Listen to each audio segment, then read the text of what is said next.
Este proyecto surge de unas investigaciones que habíamos realizado anteriormente en el laboratorio, donde pusimos digamos, en marcha una tecnología de ser capaces de estimular los órganos sensoriales en embriones de roedor. Y descubrimos que toda la conectividad desde el órgano sensorial hasta el cerebro está ya activa, está funcional en un embrión. Entonces, este proyecto de SponSense se basa en dar un paso más y estudiar cómo esos circuitos sensoriales se originan y cuáles son los factores que se implican en esa articulación, en esa funcionalidad tan temprana de los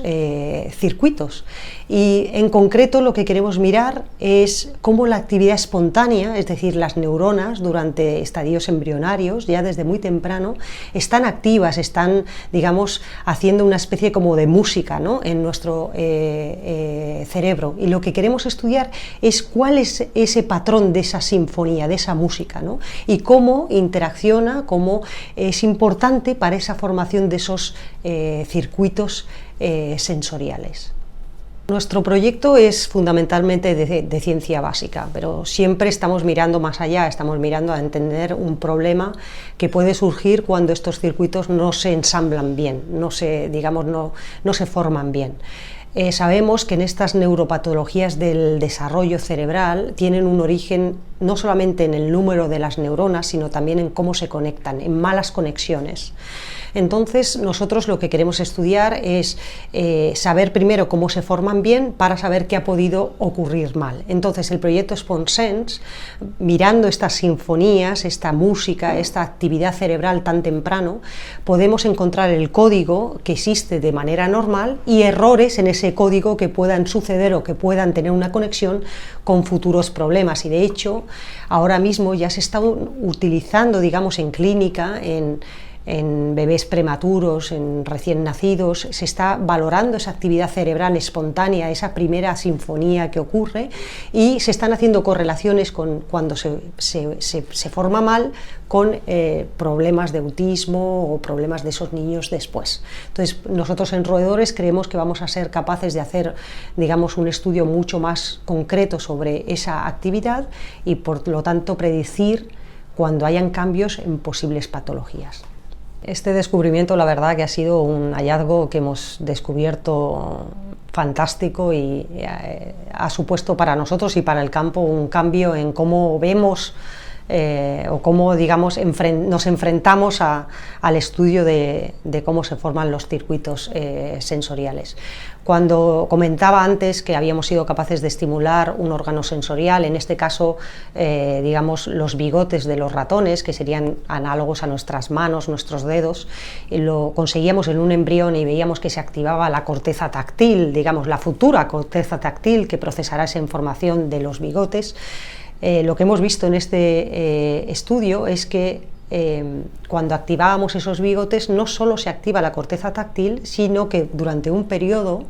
prenatal, perinatal, se está activando las cortezas visuales. Es decir, los órganos sensoriales, los sentidos, no están separados, están todavía entremezclados. Entonces, esto es un hallazgo que no se ha podido ver antes o no se conocía porque no habían sido capaces de utilizar técnicas para visualizarlo en un embrión.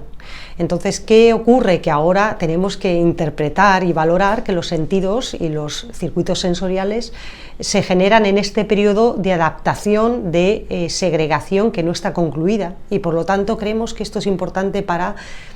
facilitar procesos de plasticidad sensorial, es decir, cuando se pierde un órgano sensorial muy temprano en la vida, este periodo de solapamiento que existe de forma natural puede ayudar a que se desvíe, por así decirlo, los circuitos se potencien hacia el órgano sensorial que queda, ya que el otro no está, ¿no? Entonces, bueno, esto abre mucho campo para nosotros, estudiar cuáles son esas ventanas, cómo esto afecta a esas sinfonías que hablaba antes, si tienen que ver o no, es decir, es un descubrimiento que abre muchas puertas. Lo estamos intentando realizar en el laboratorio. Esa pregunta es difícil porque digamos, la respuesta requiere una complicación muy grande en cuestión de tecnología, porque tenemos que reparar un circuito que se ha dañado, reparando primero la neurona que se ha perdido, que se, digamos, regenere toda la vía sensorial y se conecte adecuadamente con las neuronas que debería. Entonces, esto en el laboratorio lo estamos realizando en el marco de un proyecto financiado por la Caixa, en el que estamos intentando reprogramar células cerebrales, en este caso astrocitos, que pertenecen a las células de la glía, en neuronas sensoriales que van a generar todo su circuito, digamos, potencialmente perdido en individuos o digamos, en roedores que no tienen un sistema sensorial, en este caso ciegos. Producimos roedores ciegos que le falta ese órgano sensorial, pierden neuronas visuales y estamos regenerando esas neuronas visuales en el cerebro de ese roedor, y nuestro objetivo es generar no solamente esa neurona, sino todo el circuito sensorial, como prueba de concepto para el futuro, para que se puedan utilizar como una vía de regeneración de un sistema sensorial. Yo creo que la neurociencias es un campo de la investigación, digamos, en biomedicina, que ha avanzado muchísimo en las últimas décadas, y diría en la última década mucho más, y ha avanzado mucho yo creo sinceramente por el gran avance tecnológico que se ha producido a la par, que nos permite, por ejemplo, estar visualizando neuronas en embriones, que, digamos, de manera in vivo, sin manipular, y podemos registrar por primera vez cómo esas neuronas o grupos de células se activan y se conectan. Esto antes era impensable, y creo que el avance tecnológico nos está proporcionando también en la neurociencia esa ventana nueva a entrar y ver el cerebro desde muchos aspectos que no podíamos hacer antes.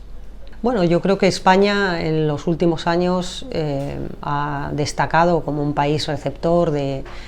proyectos europeos de muchos tipos, no solamente el European Research Council, sino de otros, y creo que el Instituto de Neurociencias ha sido receptor y es receptor de varios proyectos ahora mismo del European Research Council, y creo que se sitúa, digamos, en un centro de excelencia en el Mediterráneo, en Alicante, pionero en neurociencias, no solamente a nivel nacional, sino también a nivel internacional.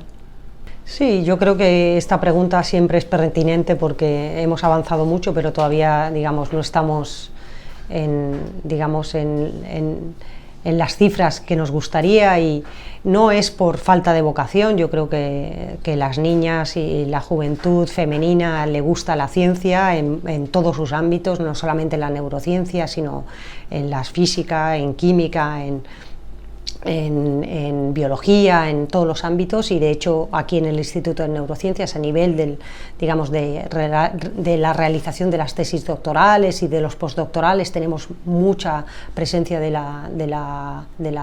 mujer, pero después sí que es verdad que en las etapas de la carrera, o digamos en las fases, en las posiciones más de liderazgo, más altas, en las que tenemos que dirigir nuestro grupo de investigación, que requieren responsabilidad máxima y requieren mucha dedicación, sí que vemos que ahí es donde, digamos, hay un problema. Y yo creo que es porque las mujeres se ven en la tesitura, digamos, de tener que elegir si la familia o si la carrera científica, y yo creo que ahí es donde tenemos una asignatura pendiente para decirle o facilitarles o ponerles ejemplos de mujeres, que los hay y muchos, que han sido capaces de ser madres, de tener una familia y de ser exitosas en su carrera. Yo creo que ahí es donde tenemos que hacer mucho hincapié, poniendo ejemplos de que sí se puede y se puede llegar donde uno quiera. Bueno, yo lo que le diría a las niñas que están pensando en qué vocación o en qué profesión, que les animaría a que si quieran una carrera de investigación,